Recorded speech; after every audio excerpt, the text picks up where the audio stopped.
South Louisiana, ground zero in the nation's fight against coastal erosion amid climate change, hurricanes, and sea level rise. The state now armed with an ambitious plan to reverse land loss. The more green stuff we can put in place in our basin, between our levees and our barrier islands, is good for storm surge and reducing wave height during hurricanes and storms. The plan starts with the Mississippi River, the freshwater sediment source that built Louisiana and the Gulf Coast over thousands of years.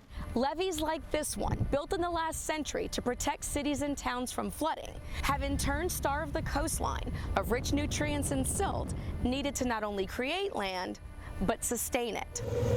Louisiana's plan calls for cutting into the levees to redirect fresh river water back to the coast. We try to reestablish what was here before with the river built historically. Experts say these long-term diversions will create land at a fraction of the cost of dredging, which scoops sediment from one location and deposits it into another. For a dredge project, we may be talking about 100 acres, 200 acres, or 1,000.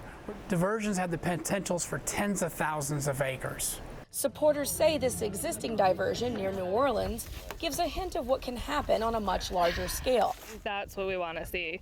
Future diversions will be bigger and deeper. But that's a worry for fishermen like Brad Robin. Oysters need a certain amount of salt water to survive. I know it's going to destroy it. Critics also question whether enough land can be created to offset the rate of erosion. Still, Representative Garrett Graves says diversions are the state's best hope for the future. As we get better at this, I am confident we are going to get to the place to where we can draw a line in the sand and say everything above here is sustainable.